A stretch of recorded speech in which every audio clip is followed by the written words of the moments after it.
दोस्तों, मेरा नाम तमन्ना है। मेरी शादी को 4 साल हो गए थे, लेकिन ऊपर वाले ने हमें औलाद से महरूम रखा था। मेरे सास ससुर हर वक्त औलाद की ख्वाहिश करते रहते थे और मेरी सास के व्यवहार में काफ़ी हद तक बदलाव भी आ गया था और इन सालों में उनकी मोहब्बत पहले जैसी नहीं रही।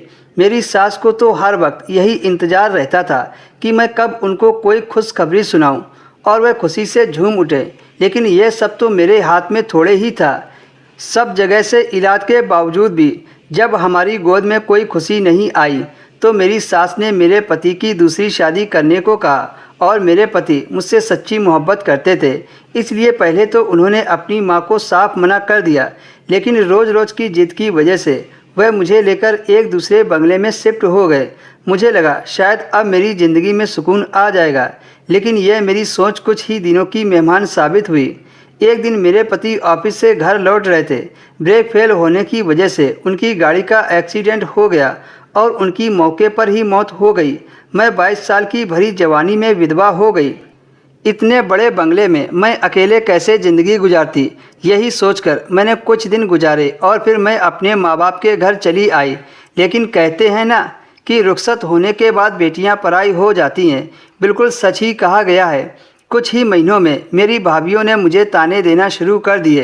उनके लिए मैं सिर्फ बोझ के सिवा और कुछ नहीं थी। अपने खानदान से अजीबो-गरीबो रिश्ते मेरे लिए लाने लगीं। अभी तो मैं अपने पति की मौत के गम से बाहर नहीं आई थी। इतनी जल्दी मैं दूसरी शादी के बारे में कैसे सोच सकती हूँ। मुझे अच्छी तरह से अंदाज़ा हो गया था कि लोग मुझे चंद दिनों से ज़्यादा बर्दाश्त नहीं कर सकते, जबकि मेरी वजह से उनको कोई तकलीफ़ भी नहीं पहुँच रही थी। अपनी भाभीियों के रवैयों को देखते हुए मैंने फैसला लिया कि मैं अपने पति के बंगले में वापस से शिफ्ट हो जाऊंगी। तन्हा ज़िंदगी गुजारना इन लोगों के साथ ज़िंदगी गुजारने से बेहतर है, जो मेरे मुंह पर तो बहुत अच्छे थे लेकिन पीठ पीछे मुझे सिर्फ अपनी ज़िंदगी से निकालना चाहते थे।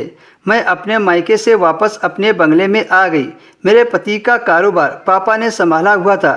खर्चे के पैसे मेरे अकाउंट में डाल देते थे। एक दिन मेरी नौकरानी ने कहा कि मैं गांव जा रही हूँ, मैं अपने भाई को कल से काम पर भेज दूंगी। नौकरानी छुट्टी लेकर चली गई और उसका भाई मेरे घर आ गया। उसके भाई को देखकर तो मुझे दोस्तों, इसके आगे की स्टोरी बहुत ही इंटरेस्टिंग है, तो इसका अगला पार्ट आपको कल के वीडियो में मिलेगा।